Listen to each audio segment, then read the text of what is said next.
sepi. Nggih, Pak. Minggu-minggu jauh pada pergi ujian. Banyak tugas. Bagian udah balik. Sampun teng sekre dhewe sampun bagian ngumpul. Ya, perjalanan setiap minggu. Setiap minggu. Minggu minggu kerja. Hmm. Kerjanya minggu harus itu. Ya kebetulan saya tidak ada tugas tadi, Pak. Ayo, santai. Tapi ngancari nang kene ngopi. Iya. Ngopi sih.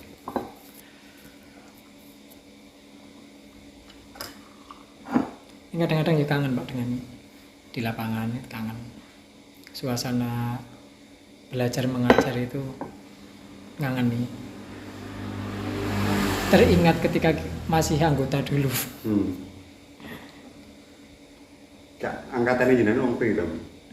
Kalau satu angkatan satu ranting itu 43, Pak. Satu ranting, satu tempat latihan 43. Itu pun yang sampai sekarang bertahan itu 2 orang. 2 orang. Jenengan sama.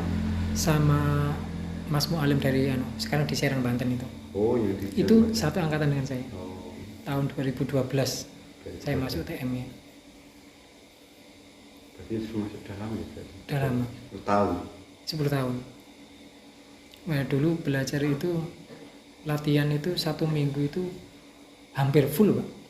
Karena kan ikut di Tuban, ikut di Bojonegoro dulu. Kok iso? Iya, dulu kan baru ada ranting itu kan Tuban sama Bojonegoro perbatasan itu, Pak. Jadi latihannya gantian. Dan ikut terus Bojonegoro ikut Tuban ikut Bojonegoro. Kayak gitu. Bahkan minggu pagi itu juga ada latihan ekstra di sekolahan. Di kan ada. Nah iya. Nek mengingat tentang pelajaran belajar Belajar. asik Ya. dan jenengan ini kangen pemenang saya ini sudah berapa tahun malah, Pak? Kerinduan itu selalu ada dari tahun 2001 sampai sekarang 2022 berinteraksi langsung, kemudian ketemu anggota, ada banyak hal yang baru. Iya. Jadi selain kita mengajar juga kita belajar dari mereka. Banyak hal di situ. Kan pasti kalau pas turun 8 itu kayak interaksi tanya jawab itu kan sering itu, Pak. Nah, itu yang seneng ya, Pak. Nah, sekarang itu jani ya iso. Iya. Perjalanan sekarang itu kan lebih mudah dalam hal segi untuk berinteraksi. Iya. Meskipun tidak secara langsung, tapi kan rasanya feel-nya itu kurang dapat ya. Soalnya kan via medsos, YouTube dan sebagainya. Iya, banyak, Pak, yang DM, yang inbox itu banyak sekali. Ya itu pertanyaan-pertanyaan, kadang-kadang kapan turun ke lapangan seperti itu. Ya, biasanya apa yang ditanyakan? Banyak, Pak. Kalau untuk pertanyaan-pertanyaan dari arus bawah itu meluas. Jadi setiap anggota itu memang punya mempunyai arah masing-masing untuk pertanyaan-pertanyaan. Jadi sangat luas. Ya, utamanya kan dalam hal belajar itu kan tentu yang perlu kita cermati itu bagaimana cara kita itu menjadi manfaat bagi orang-orang yang belajar. Iya. Tentu manfaat itu kan tidak sekedar dalam hal ilmu, tapi kan banyak hal. Iya. Utamanya juga kita berlembaga itu kan tujuan sosial, tujuan untuk kita membuat manfaat sampai ke titik bawah. Ya, sampai harus bawah. Termasuk lingkungan, keluarga, dan banyak hal kalau untuk manfaat itu. Nah, tapi ternyata gini, Pak. Kalau ya pernah juga ada pertanyaan-pertanyaan seperti itu. Ternyata selain ilmu itu ada juga hal yang lebih penting, Pak. Ini yang perlu kita uncai. Sebelum kita meskipun ilmu kita tinggi, kalau kita tidak punya adab itu ternyata juga kurang tepat Pak. Nah makanya dari adab sendiri ini saya juga butuh banyak pemasangan juga, karena banyak juga dari apa arus bawah itu, dari murid-murid itu bertanya seperti itu tentang adab. Kalau ada murid bertanya tentang adab, Iya. itu murid yang baik. Iya makanya itu Pak. Kalau ada murid yang bertanya tentang adab, berarti murid itu sudah menjadi murid yang beradab. Murid yang beradab, betul. Karena adab sendiri itu memiliki makna budi pekerti. Budi pekerti. Budi pekerti. Jadi sebagai contoh begini, adab anak kepada orang tua. Pada orang tua. Adab anak kepada orang tua itu yaitu menghormati orang tua. Seburuk-buruknya orang tua, tentu sebagai anak itu harus menghormati. Sehebat-hebatnya anak itu sudah memiliki derajat lebih tinggi dari orang tua. Anak itu sudah menjadi pegawai, pangkatnya sudah tinggi, derajatnya sudah naik lah. Dan si orang tua ini meskipun masih seorang petani misalkan, menjadi orang yang biasa, ini mutlak si anak ini tetap harus hormat pada orang tua, wajib berbakti. Itu yang namanya adab. Kemudian adab murid kepada guru itu sama. Iya, yang pertama kan orang tua kepada guru. Iya. Karena kan di Sumpah TM itu juga ada. Iya ada. Jadi begini, kalau ada orang tua kepada anak itu tidak akan mungkin ada tanpa ada orang tua. Tanpa orang tua, betul. Guru kepada murid tidak akan ada ajaran tanpa seorang guru. Maka wajibnya murid itu menghormati. Ya, apapun itu. Kalau itu masih dalam konteks guru dan murid. Iya. Meskipun dalam faktanya anak itu selalu pengen dianggap besar dan dewasa oleh orang tua. Iya. Ini sudah sifat anak. Tapi tetap anak ya Pak. Tetap anak. Iya tetap anak. Nah, begitu juga sebaliknya. Orang tua itu selalu menganggap anaknya itu tetap kecil. Masih kecil. Iya betul Pak. Sedewasa sebesar apapun itu dianggap kecil. Dianggap kecil karena anaknya. Iya. Jadi membahas tentang hubungan anak kepada orang tua ini kedua belah pihak memang sepatutnya itu memahami tentang kodrat-kodrat itu. Sudah bagian dari kodratnya antara anak dan orang tua. Iya, contohnya saja anak saya mungkin sudah usianya itu hampir 17 tahun misalnya. Tapi saya masih menganggap itu anak kecil. Padahal sudah 17 tahun. Sudah dewasa. Sudah bisa naik motor, bisa pergi. Tapi begitu anak itu pergi naik motor atau pergi kemana, itu perasaan was-was bahwa si anak itu masih kecil. Iya. Itu selalu ada. Guru kepada murid juga begitu. Ini kodratnya seperti itu. Jadi mungkin kita lebih saling memahami sendiri. Iya. Tempat-tempatnya itu.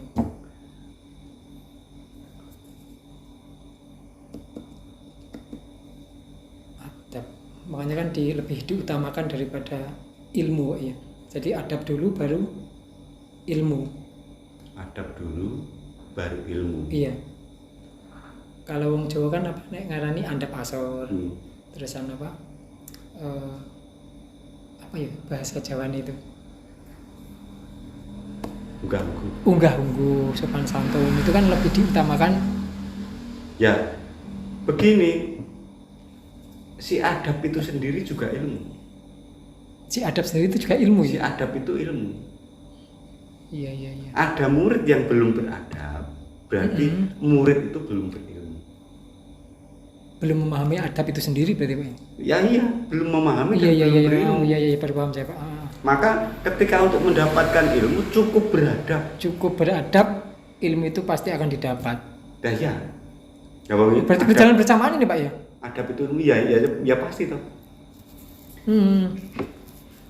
Ilmu itu tidak bisa didapat dengan orang yang memiliki sifat congkak, egois, takabur, Iya. berani. Nah, bagaimana ilmunya turun? Untuk memahami sebuah ilmu dibutuhkan kebodohan. Iya. Ketidaktahuan itu. Ketidaktahuan ya. Ketidaktahuan terus orang itu belajar. Maka muncul sebuah ilmu. Pada saat yang bersamaan ketika orang itu sudah merasa pandai, merasa hebat, maka di situ dia menutup pintu masuknya ilmu. Iya. Jadi ketika ada orang yang kurang beradab kemudian pengen mendapatkan ilmu, misalkan begini, saya sudah belajar lama, kok saya nggak bisa-bisa.